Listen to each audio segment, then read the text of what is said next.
Vishnupad Paramhansa Pariprajukacharya Ashto Tadasata Sri Srimad A.C. Bhakti Vedanta Swami Maharaj Prabhupada Ki Jai Jai Om Vishnupad Paramhansa Pariprajukacharya Ashto Tadasata Sri Srimad Bhakti Siddhanta Saraswati Goswami Maharaj Prabhupada Ki Jai Ananta Koti Vaishnavrinda Ki Jai Namacharya Srila Haridas Thakur Ki Jai Prem Se Kaho Shri Krishna Chaitanya Prabhu Nityananda Shri Advaita Gadadhar Shiva Shadi Gaur Bhaktivinoda Ki Jai Sri Sri Radha Krishna Gopinath Sham Kund Radha Kundikiri Govardhan Ki Jai Vrindavan Dham Ki Jai Navadvip Dham Ki Jai Jagannath Puri Ki Jai Ganga Mai Ki Jai Jamuna Mai Ki Jai Tulsi Devi Ki Jai Bhakti Devi Ki Jai Samaveta Bhaktivinoda Ki Jai. All glories to the assembled devotees. All glories to the assembled devotees. All glories to the assembled devotees. Gaur Premanande Hari Hari Bol.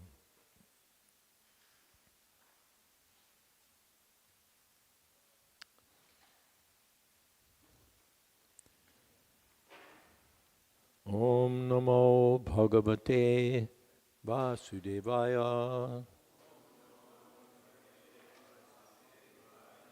Om Namo Bhagavate Vasudevaya. Om Namo Bhagavate Vasudevaya.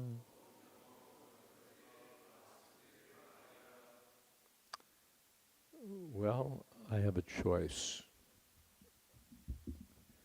I can speak on the purport of Radha Krishna Pranamur, or I can speak on Srimad Bhagavatam.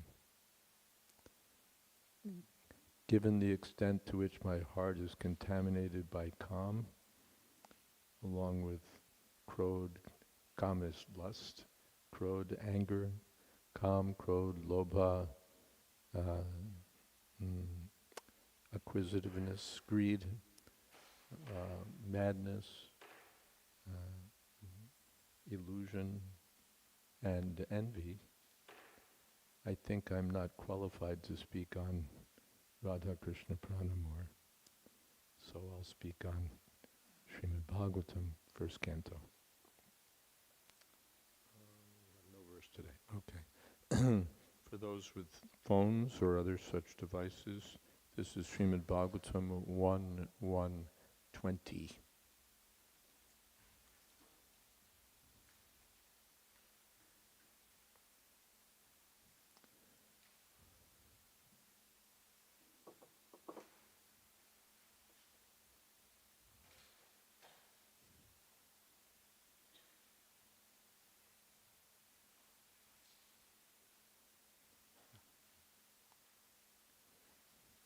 Kritavan Kila Karmani Saharamena Keshavaha Atimartyani Bhagavan Buddha Kapata Manushaha.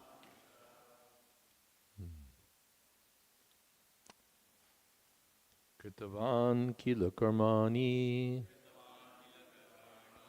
Saharamena Keshavaha Atimartyani Bhagavan Buddha Kapata Manushaha.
Yes, ladies.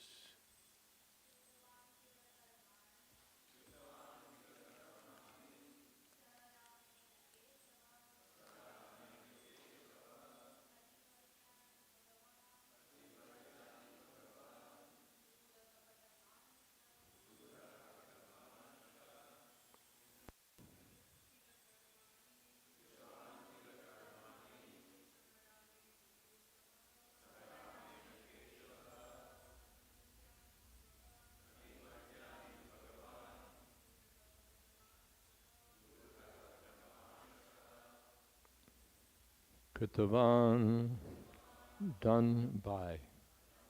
Kila, what? Karmani, acts. Saha, along with. Ramena, Balram.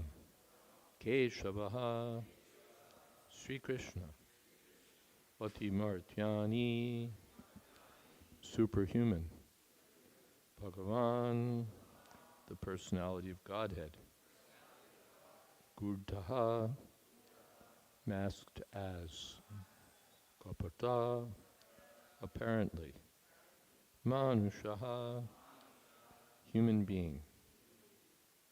I've spoken on this verse recently, but I'm going to speak on it again. Lord Sri Krishna, the personality of Godhead, along with Balaram, played like a human being, and so masked, he performed many superhuman acts. Purport: the doctrines of anthropomorphism and zoomorphism are never applicable to Sri Krishna or the personality of Godhead. The theory that a man becomes God by dint of penance and austerities is very much rampant nowadays, especially in India.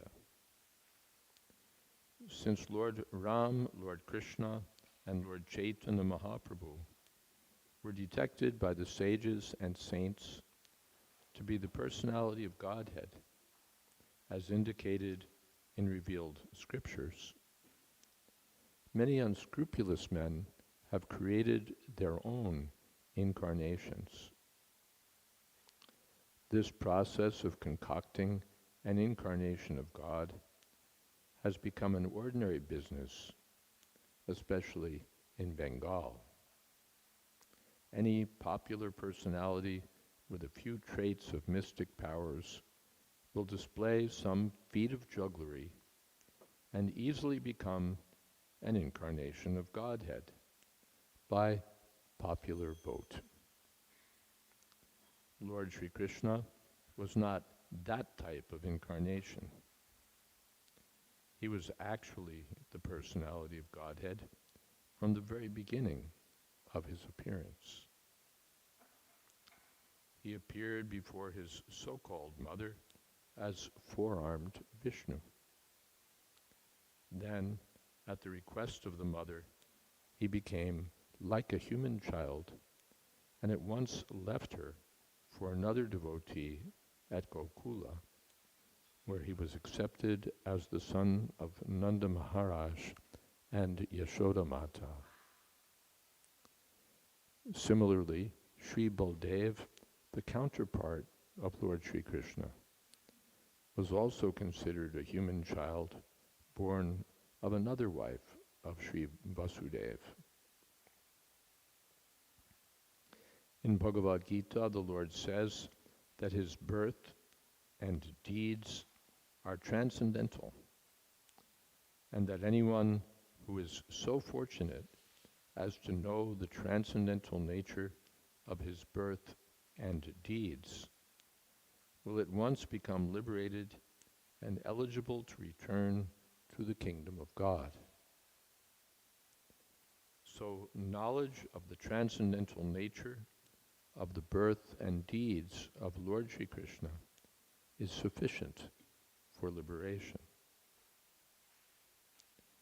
In the Bhagavatam, the transcendental nature of the Lord is described in 9 cantos, and in the 10th canto, his specific pastimes are taken up.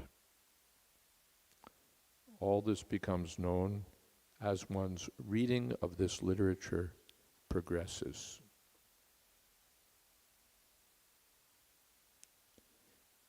It is important to note here, however, that the Lord exhibited his divinity even from the lap of his mother, that his deeds are all superhuman.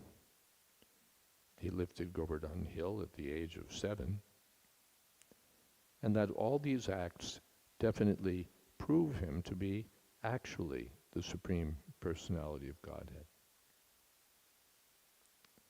Yet due to his mystic covering, he was always accepted as an ordinary human child by his so-called father and mother and other relatives.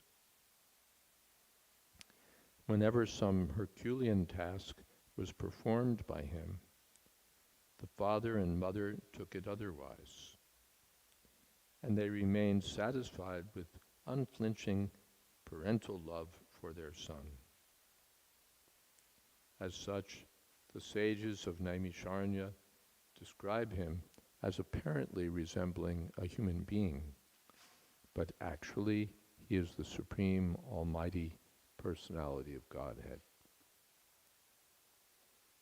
Om Jnana Timirandasya Gyananjana Shalakaya Chakshurn Militam Jena Tasmai Shri Gurave Namaha Shri Chaitanya Manobhistam Sthapitam Yena Bhutale Swayam Rupakada Mahyam Tadhati Shapadantikam Vandehang Shri Guru Shri Jatapadakamalam Shri Gurun Vaishnavamscha Shri Rupam Shagrajatam Shahagana Raganatan Vitam Stam Sajivam Sadvaitam Savadhutam Parijana Sahitam Krishna Chaitanya Devam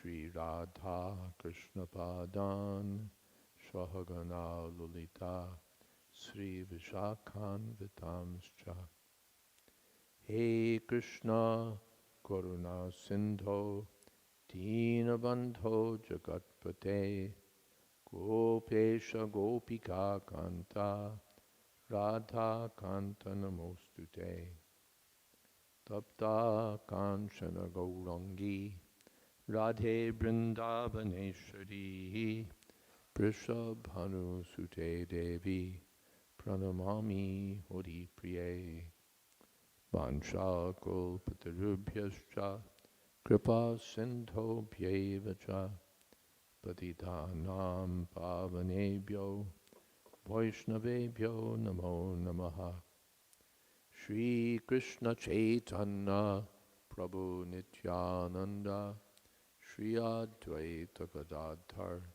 Srivasadi Gaur Bhaktavinda Hare Krishna Krishna Krishna Hare Hare Hare Rama Rama Rama Hare Hare Kritavan Kila Karmani Saharamena Keshavaha Ati Martyani Bhagavan Gurtak Kapatamanusha. The Naimisharanya sages are inquiring from Sutta Goswami and expressing their eagerness to hear about Krishna. They could have asked about so many things, but they specifically asked about Bhagavan, Krishna, the original personality of Godhead. Kritavan Kila Karmani. He's described as Param Brahma, but he acts Generally, Brahma is often conceived as having no form, no qualities, no activities. But here, Krishna has form, qualities, activities, everything. But the sages didn't say, well, this is material, we don't want to hear about this. And they were keen to hear about Krishna. Kritavan Kila. What acts did he perform? The materialists are eager to hear about the activities of some conditioned soul, but the sages are keen to hear about the activities of Krishna. That means that Krishna's activities are not on the level of the activities of this world. And Krishna showed that. As Prabhupada mentions, Krishna's activities are given in detail in the 10th canto. But to understand those activities, we're advised to progress patiently through the first 9 cantos. Because Prabhupada says in one place, in order to capture the effects of the 10th canto, to capture the meaning of the 10th canto, we should progress systematically through the first 9 cantos so that we'll understand who this Krishna is, who's performing so many activities in Vrindavan, in Hastinapur, in Dwarka, and Mathura. Who is this Krishna? That requires patient study. It's very easy to express some sentiment for Krishna. Oh, Krishna. That's easy. Of course, even that's fortunate, some sentiment for Krishna. All right. Better than sentiment for some ordinary human being. But Krishna says one has to understand me factually. Janma karma cha me divyam evam yo veti tattvata. One should understand the science of Krishna. One should understand Krishna factually. One should understand who is Krishna, what are his energies, what is his relationship to this material world, what is his relationship to the conditioned souls, to the liberated souls. So many things are there to understand about Krishna. What are his incarnations? How does he expand himself in so many forms?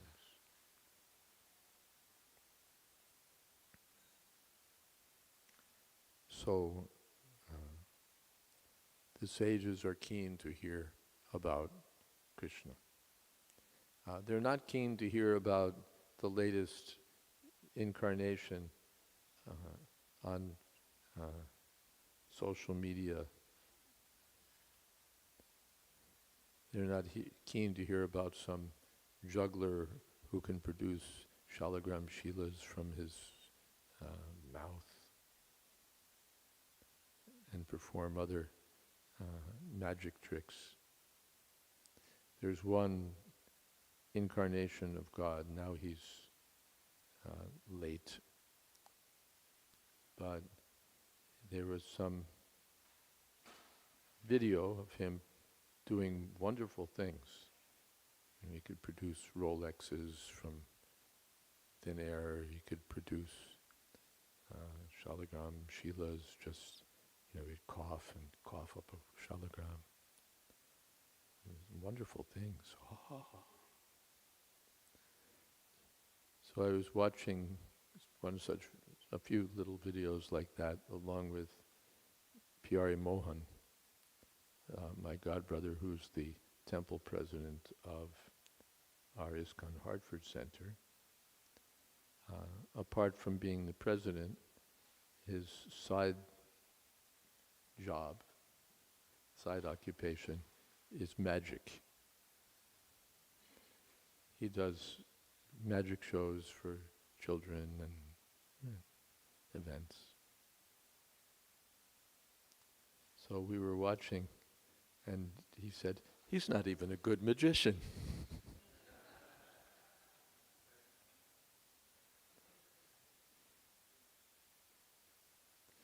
A good magician, you can't tell how he did it. Second-class magician, you can figure it out. And people had figured it out, those who were intelligent. So the incarnation of God, avatar, the descent of the personality of Godhead from the spiritual world, has to be understood from Shastra, not from sentiment, not from miracle stories, not from magic tricks, not from, as Prabhupada says, popular votes, a popular campaign. I was in South India some years ago, and there, at that time, I suppose by now the fad has passed, but at that time there was a Kalki avatar. Is he still around?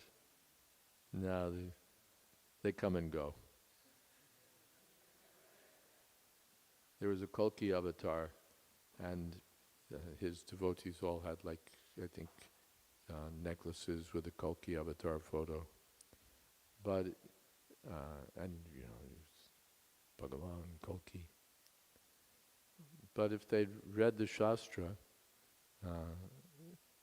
this Kalki avatar is a little early, like 430,000 years early. Kalki avatar appears at the end of the Yuga, not at the beginning of the Yuga. And the Kalki avatar doesn't hold satsangs and that sort of thing. He's on a horse, a white horse, slaying the demons with his sword. And the demons are just about everyone at the end of Kali Yuga. Everyone's reduced to the level of subhuman. And so Kalki comes and finishes the age by giving mercy to these unredeemable, degraded souls by killing them all. But this Kalki had come early, no white horse, no sword, just his wife. That was it.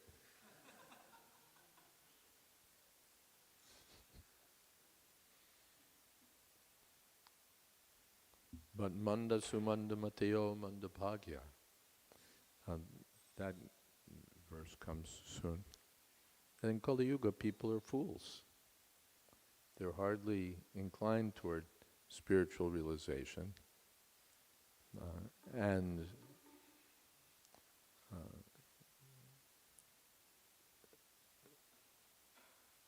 they're easily misled.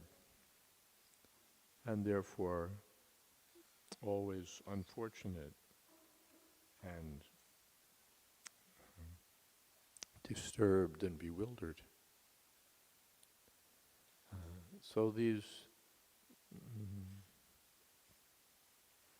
pseudo-incarnations are just another feature of Kali Yuga.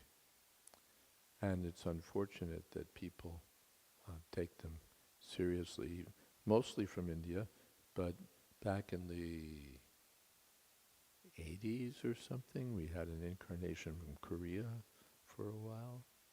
That was a big deal.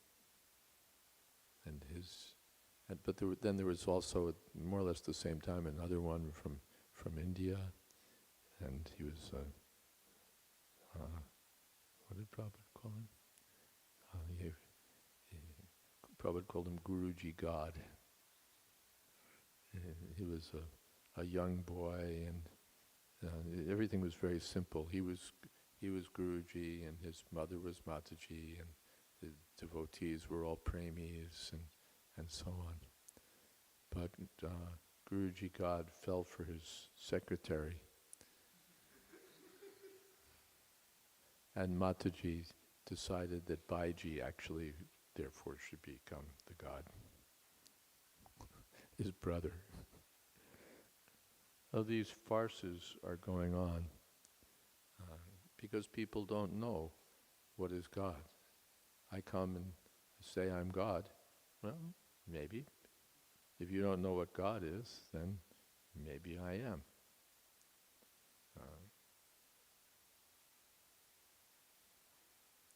Here in New York, it's said that some people are so gullible that you could sell them the Brooklyn Bridge. So this is going on.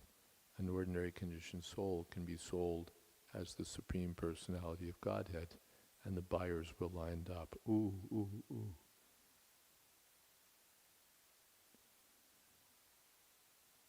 Especially because they're cheap.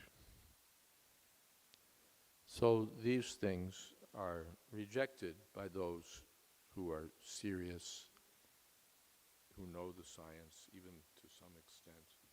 They won't be fooled by these popular incarnations from Bengal or any place else.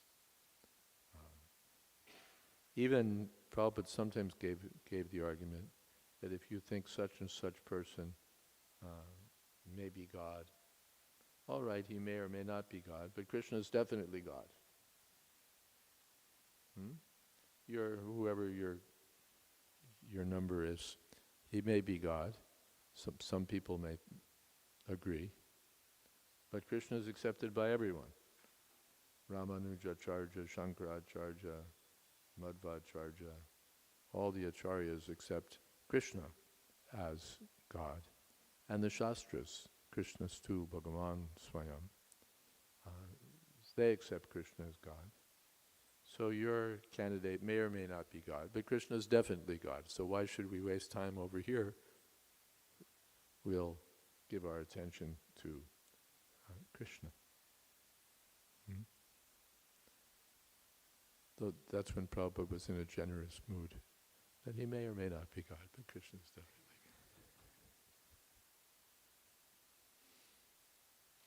Because if you tell him your man is a fool and a rascal, he'll get angry.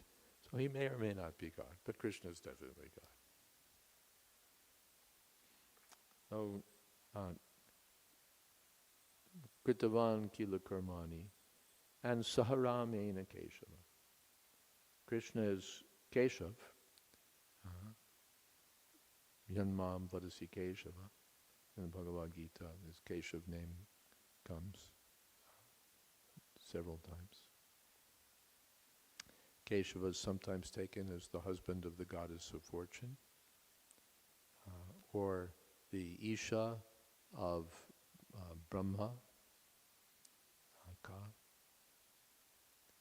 In any case, Keshava, as everyone knows, Supreme Personality of Godhead. And Saharamena, he appears along with Lord Balaram. Saharamena. In fact, when the list of incarnations is given in the third chapter, Krishna and Balaram are given together because Krishna and Balaram appear together. Krishna and Rama, Saharamena.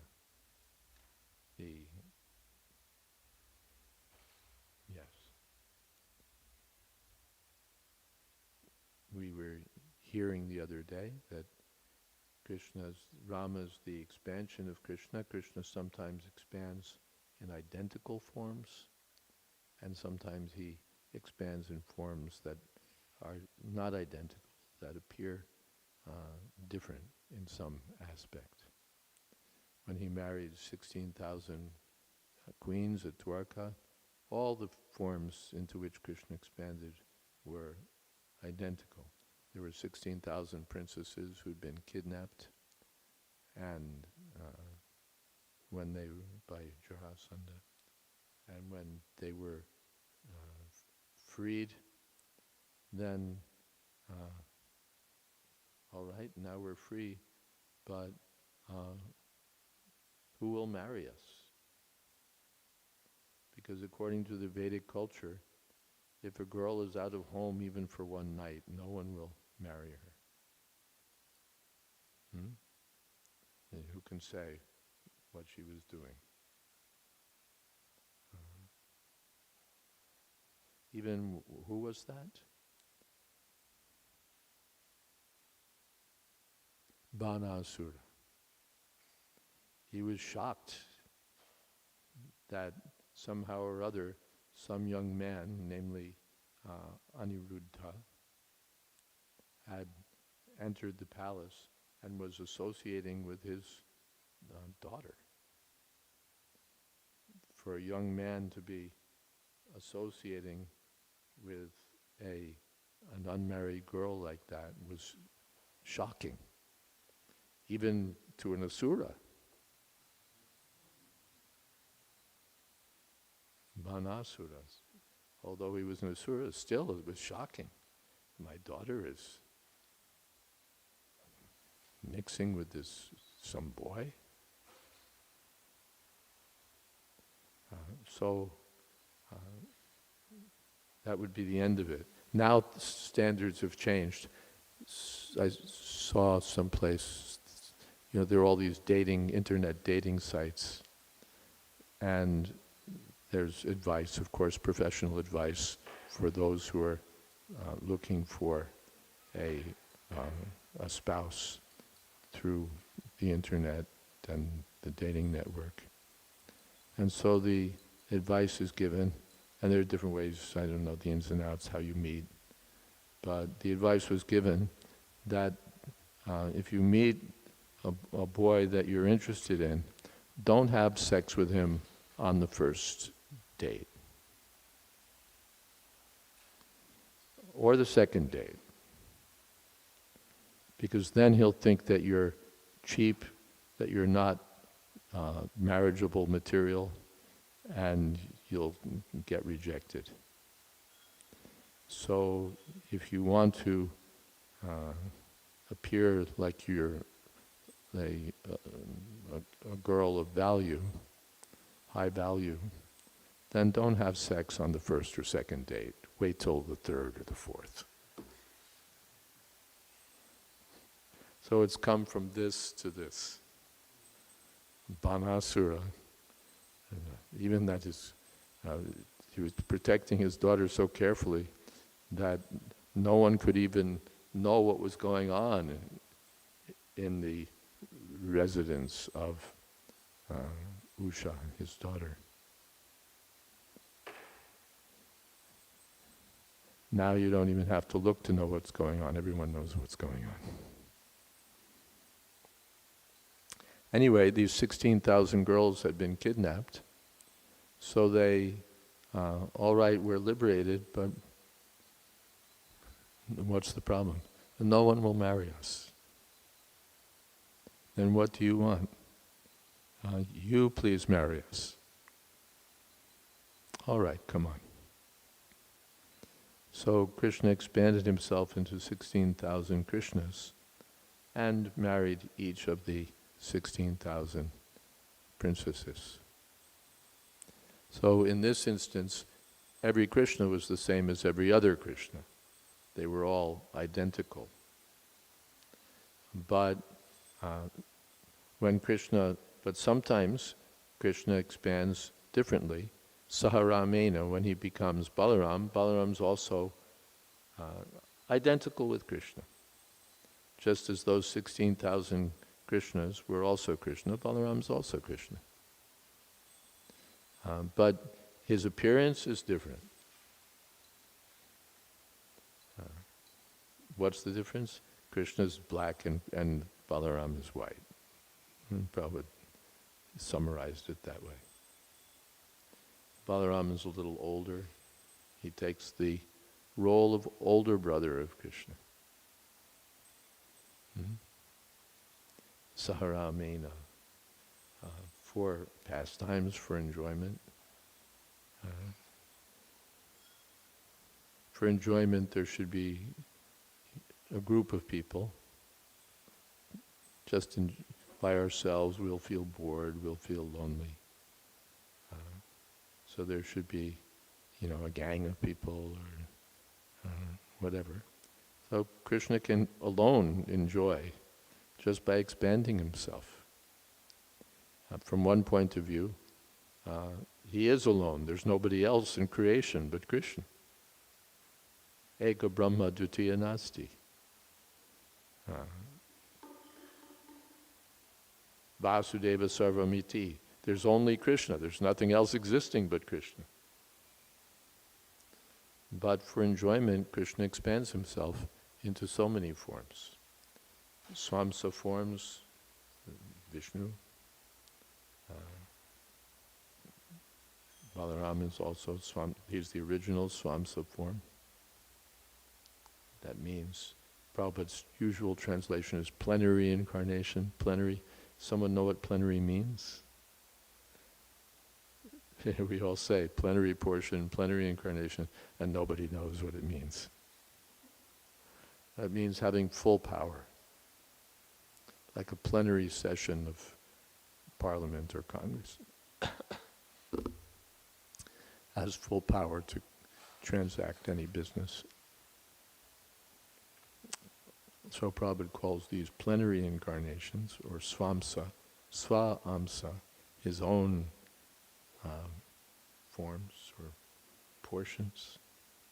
Plenary portion, Prabhupada, so swamsa and vibhinnamsha. Vibhinnamsha means separated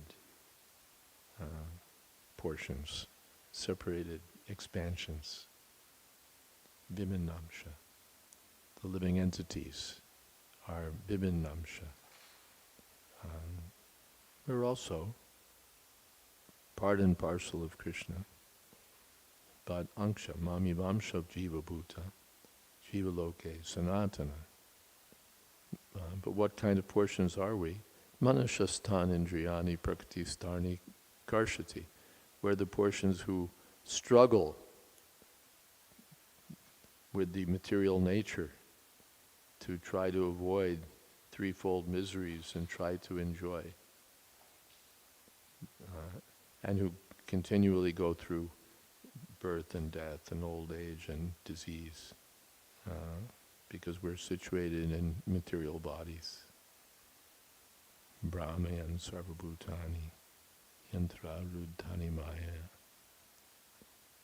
So we're also expansions of Krishna, but we're that kind of expansion. Minute expansions, vibhinnamsha. And Balaram, plenary expansion. Practically, he's not different from Krishna. Departure eva hi deshantaram abhyupecha. Deepayate vrivitahe tu samana dharma. Yes, tadrigeva hi cha vishnu taya vipati. Govindamani purusham tamahang bhajami. Krishna has the capability to expand in any number of identical forms. Either identical or almost identical, or not so identical in appearance, but still bearing the same power.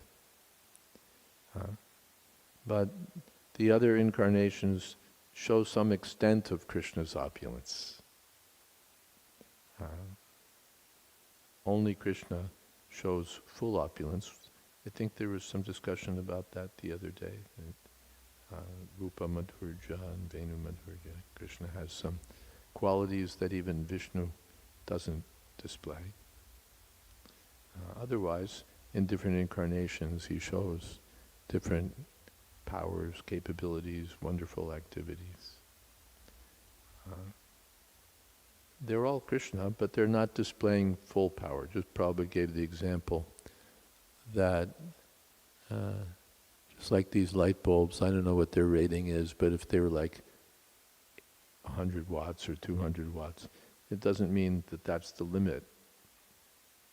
They could be 500 or more, if it's technically possible. But some, according to the need, we have a 10-watt bulb or a 100-watt bulb. So according to the need or according to Krishna's desire, he appears and shows some powers, some opulence, something wonderful. But as Krishna, he shows exceedingly wonderful qualities, full. Ete chamsa kala pumsa. All the incarnations are either part of Krishna or parts of a part of Krishna. But Krishna is the original personality of God. And full everything. So part of Krishna's fullness is that he appears with Balaram for performing wonderful activities. Wonderful activities, what kind of wonderful? Ati Martyani. Martyani means human, but specifically Martya, from Mrityu, death. Those who are going to die are Martya. And activities, Martyani activities are the activities of people who are going to die. From that point of view, their activities are not very important. There's some insult. I think Krishna was insulting some opponent and in battle. And the Kshatriyas, they boast and they insult one another and so on. And Krishna told him there's no need to boast. Heroes prove themselves by their chivalrous activities. And anyway, there's no need to hear, no use hearing from a person who's about to die. But from another angle of vision, everyone's about to die. All the conditioned souls, after a few minutes or a few days, will be dead. Even Brahma, you can calculate his lifetime, but it comes to an end.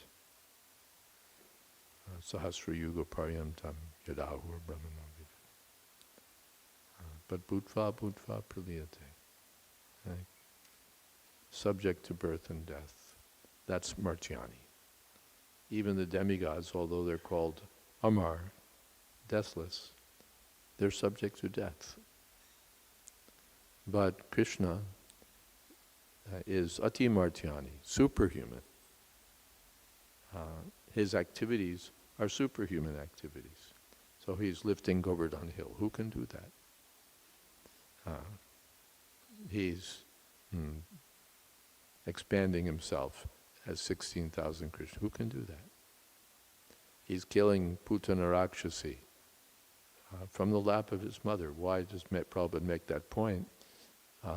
It means he didn't undergo any tapasya or any such thing, any process of self-realization to become Bhagavan.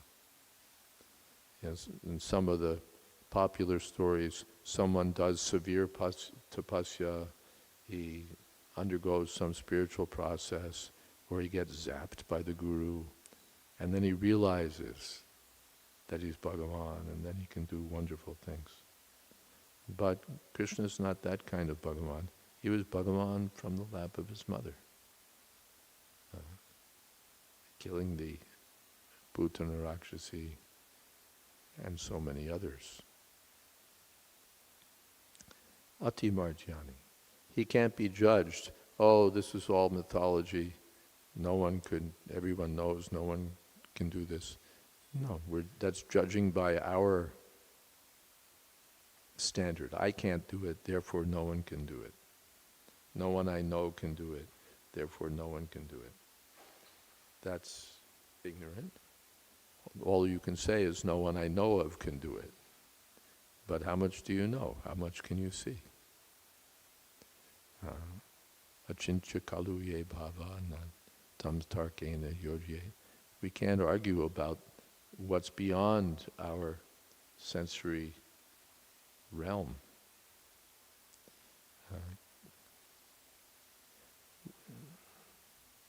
So Krishna can do it, Krishna does do it. From one point of view, Prabhupada said, what's so wonderful about killing one Rakshasi? Krishna's floating millions of planets in outer space. Killing a few demons is small stuff. That's entertainment. Otherwise, by a portion of a portion, he's maintaining the entire material world. Ekam shenas tato jagat. So, Ati Martyani, Bhagavan, he's Bhagavan Swayam. That's who's appearing. Not just a folk hero or somebody's Ishta Devata. My favorite god is Krishna, your favorite god is someone else. That's for the Pashandis. Pashandi means atheists, or it means, Prabhupada compares it to the word heathen, non-believers, essentially. People who have a compromised idea of God. No, I have my God, you have your God, we all have our favorite God. No. There's one Supreme Personality of Godhead, Ekla Ishwar Krishna, our Sabhritya. All the others are servants of Krishna. So Ati Martyani Bhagavan, he performs wonderful activities. Gurta. Gurta means, Prabhupada says here, masked or hidden. How is that? That Naham Prakasha Sarvasya Yogamaya Samavrita. Murtho Yam Nabhijanati. The Murtas can't understand that Krishna is God. Even when Krishna was present, they couldn't understand that he was God. He's just some prince that Duryodhana will capture him. Thought that he would capture, arrest Krishna. Murta, Murto Yamna Abhijanati. Because Manushim Tanamashata, because he appears to be, because he appears in a human form, they think that he's an ordinary conditioned soul like themselves. But Ati Martyani, superhuman. Superhuman. Yogamaya Samavrita, but hidden from view. Samavrita, completely hidden. For the materialists, he's hidden by Mahamaya. For the impersonalists, he's hidden by the Brahmajyoti. And for the devotees, he's hidden by Yogamaya.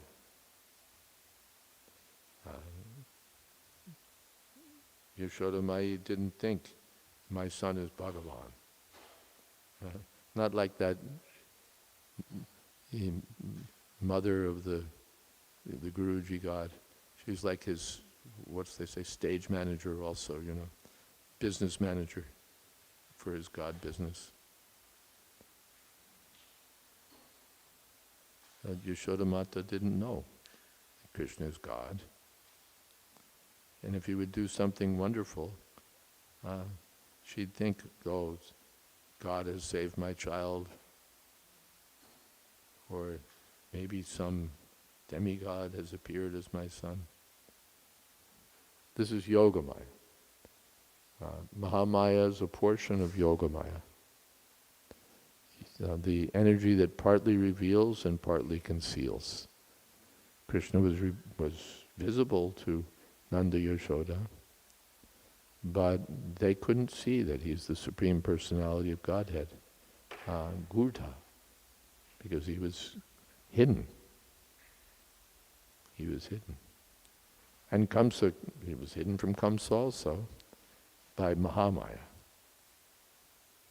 So either way, hidden. And Kapata Manusha, because he was Kapata means cheating. Kapata manusha. Let's see how Prabhupada does kapata manusha. Yeah. Kapata manusha. Apparently a human being. Or we would say like a fake human being. He's not really a pseudo-human.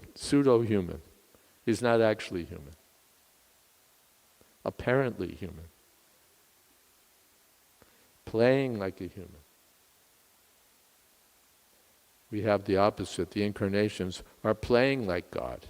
Prabhupada says like children. Children sit, now I'll be the king. Your Majesty. All the boys are cheering, Your Majesty.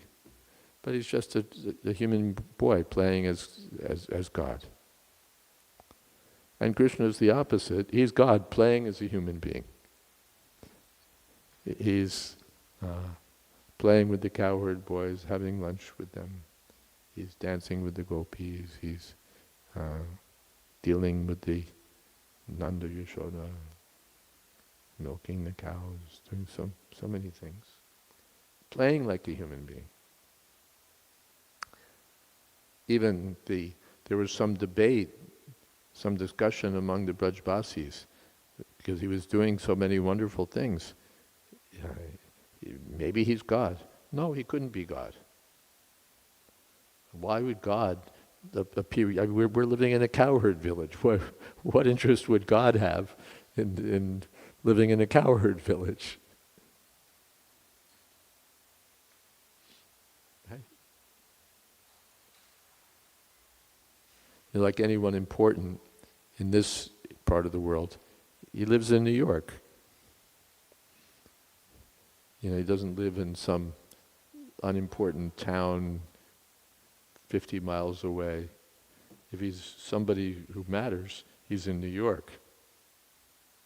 And he's certainly not out on a farm somewhere in Iowa. May the Iowa residents and the farmers forgive me. But the movers and shakers live in places like New York, maybe Chicago, but not in a cornfield out in Iowa.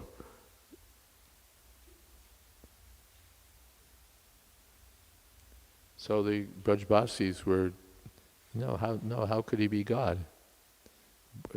What would he be What would God be doing in a cowherd village?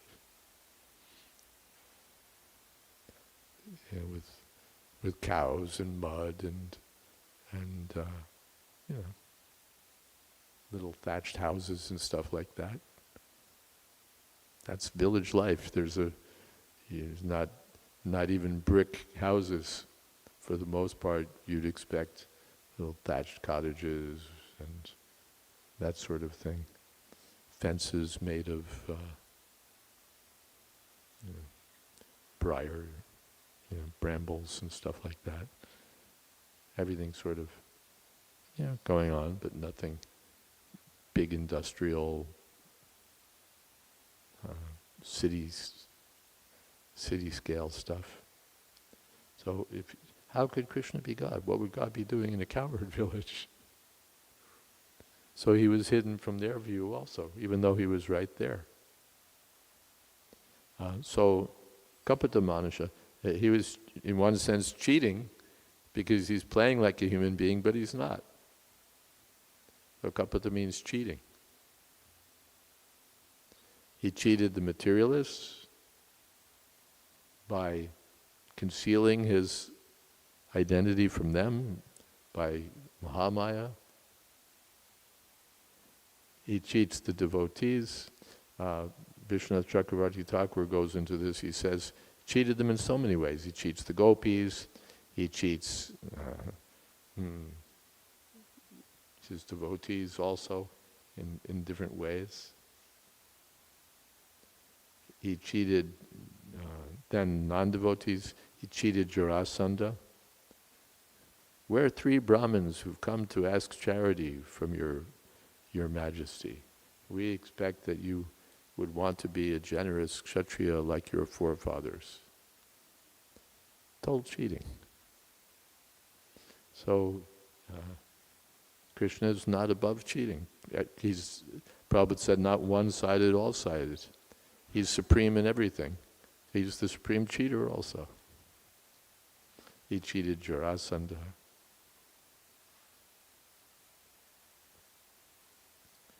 Or he cheats the whole world, but not because he's just a cheater, but they want to think that there's no God, Krishna's just a legendary figure, and so on and so on.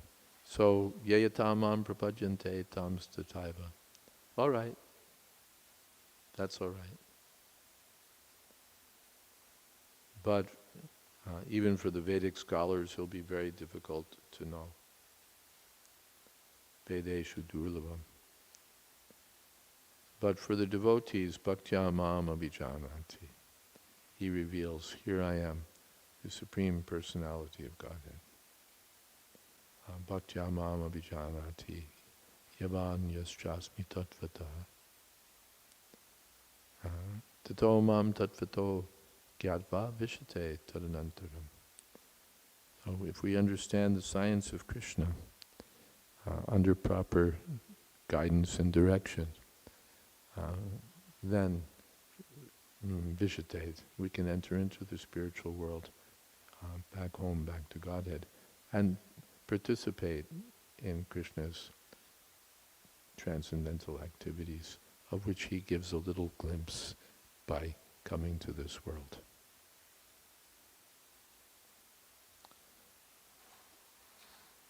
All right, there's some questions? Yes? Questions, comments?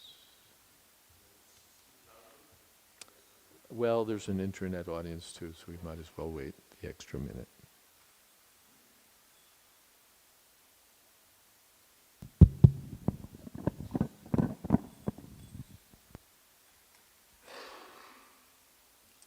Gurdha Kapatamanasha.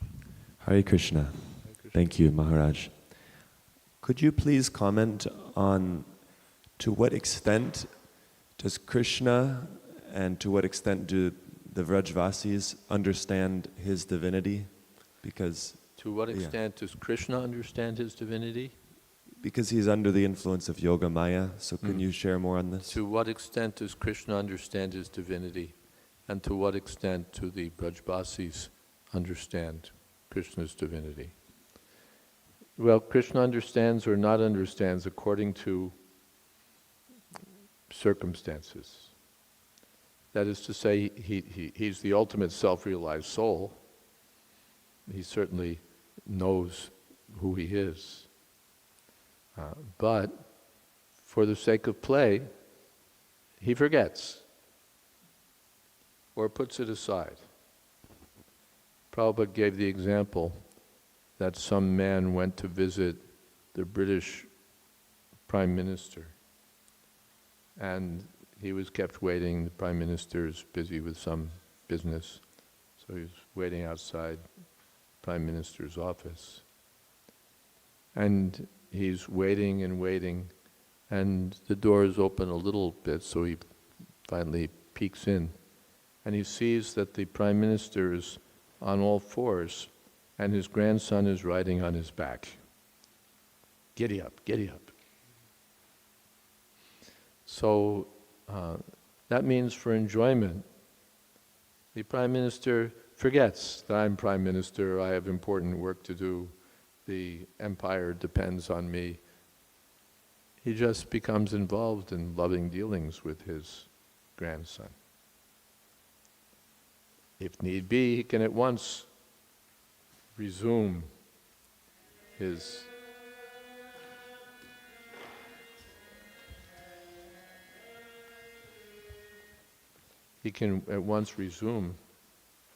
everything and be on top of all the affairs of state. But by choice, he forgets. Even a man goes on vacation. That's why he goes, to forget. Forget about all that. Let's go for a week to Las Vegas or wherever they want to go. And the whole idea is, let me forget about all my duties and responsibilities and everything else. So voluntarily, Krishna forgets. Forgets means out of mind. Why should I think about that? Parasya Shakti Vividai Vishrute. I don't have to worry, my energies will do everything. Things will go on. That's good management. You know, the poor manager can't go on vacation because there's no one to cover. But the expert manager, he can go on vacation whenever he likes because he's got a good organization that knows what he wants to do and will run everything nicely. So Krishna can forget whenever he likes and enjoy pastimes, forgetting himself. That's stated in Chaitanya Charitamrita. I can't quote the verse. I'll forget myself and absorb myself in these loving dealings. As far as the devotees, in Vaikuntha, of course, they're always aware that Lord Narayan is the Supreme Personality of Godhead. And in Goloka Vrindavan, they're never aware. They're always, Krishna is our friend, Krishna is our child, Krishna is our lover. Only sometimes Krishna shows something. Krishna shows something. And they may have some, all right. But then they forget. Not Braja, but another example, when Krishna appears in the prison house of Kamsa, then he appears as four-armed Narayan, and Vasudeva and Devaki offer prayers. Oh Lord Narayan, this, that, and the other thing, glorifying the personality of Godhead. But then Krishna, he doesn't want to hear about that anymore. So he expands his internal energy, and the same Devaki who's praying, oh Lord, you're the Supreme Personality of Godhead. Now she prays, but what about Kamsa? When he finds out that you've taken birth here, he'll kill you.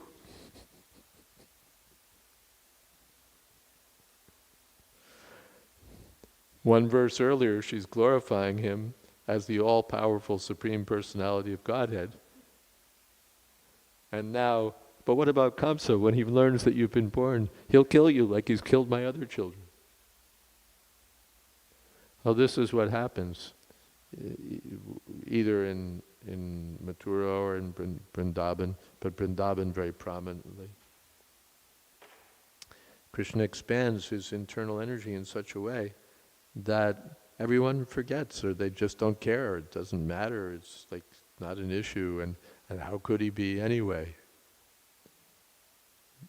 Sometimes he shows does it mean that Krishna is the Supreme Personality of Godhead and we'll all be liberated? So then Krishna shows, yes, you come to the Akrura God and I'll show you. And they see everything just as Akrura saw. But then when Krishna showed them the spiritual world, what is this? It looks like Vrindavan. It looks like where we come from already. So he arranges things, or Yogamaya Swabhavaki arranges things so that these loving dealings can take place. The fraternal dealings can only take place between equals. You can't have a fraternal relationship with a super superior. And parental dealings we have with a dependent, inferior. So for all these varieties of relationships to flourish, Krishna forgets that he's the Supreme Personality of Godhead, and the devotees also are unaware. Isn't that okay? Yes. Hare Krishna Maharaj, thank you so much for the wonderful lecture. You talked about like bogus incarnations, like people come and they,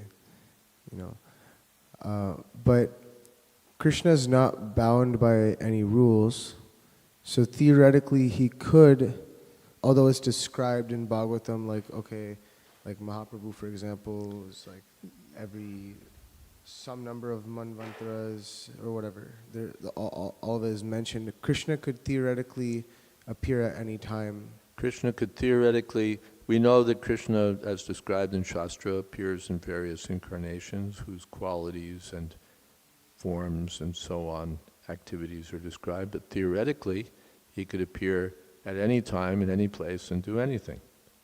Yes, that's called possibilism, but no, forget possibilism. He could, but then that's the easy argument for fools. Well, anyone could in theory be God. God could, in theory, appear in Brooklyn as the local grocer, or he could appear in Bengal as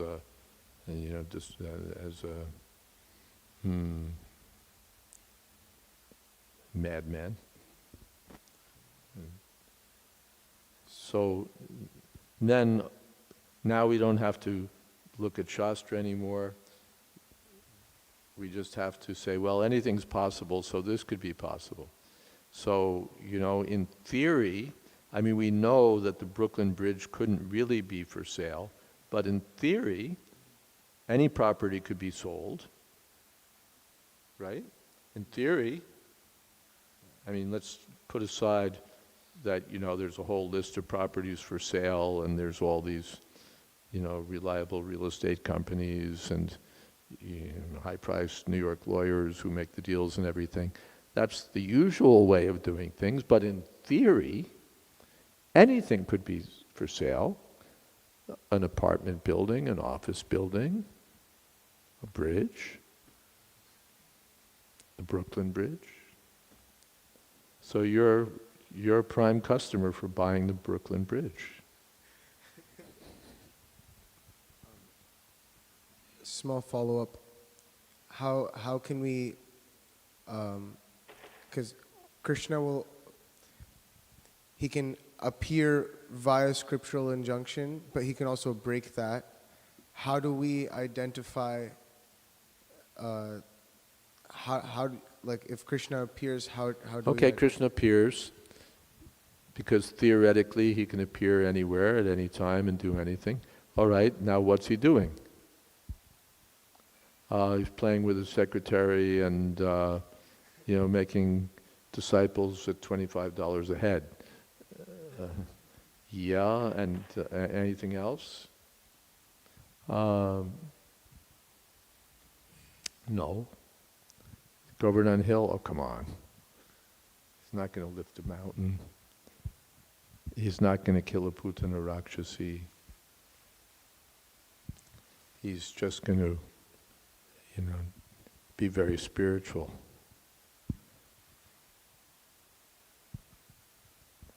That if you're God, you should do something. So I come in, I say, I'm President of the United States. Yeah, okay. Could you do something that, maybe call in the place a call to Washington, D.C. and put the country on, red alert, or something that the president can do that nobody else can do? And what do you want me to do that for? You don't have any faith.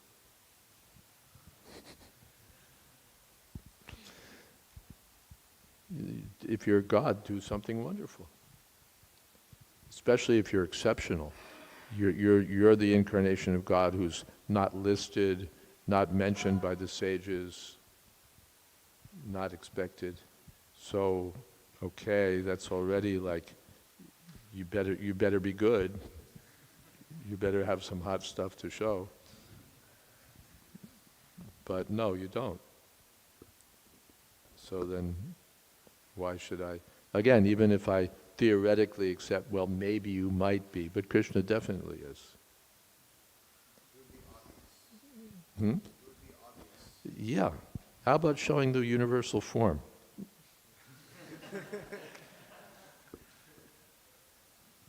No, they can't. What can they do? They can produce a Rolex. Which, by the way, if you're a smart investigative reporter, you know that every Rolex has a number on it. Because Rolexes, they're not like Timex. There's a limited number of them. Each one has a number, and if you trace the number, you can tell which store it came from, and so on. But, we know where it was purchased, and by whom even. So, no magic tricks. Do something serious. Thank you, Maharaj. Krishna expanded into 16,108. You expand as 2.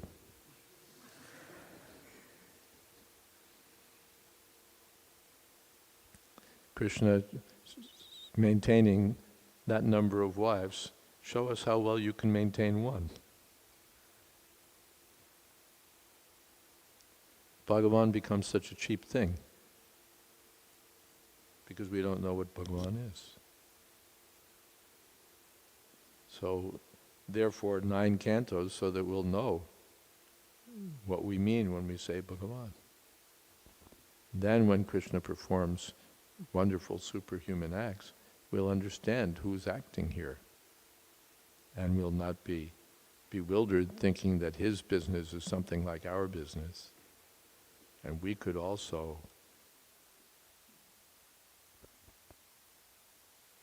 okay?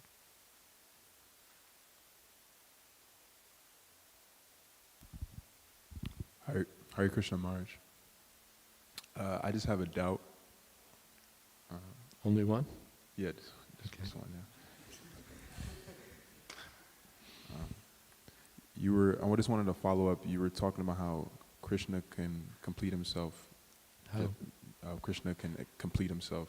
How he's Krishna can complete himself because he's complete himself. Yeah. But I had a doubt that would that mean that God is lonely? That God is Lonely.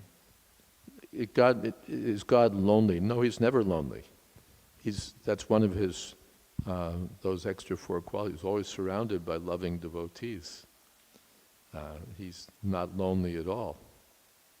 But he's the only person who exists. Vasudeva Sarvamiti.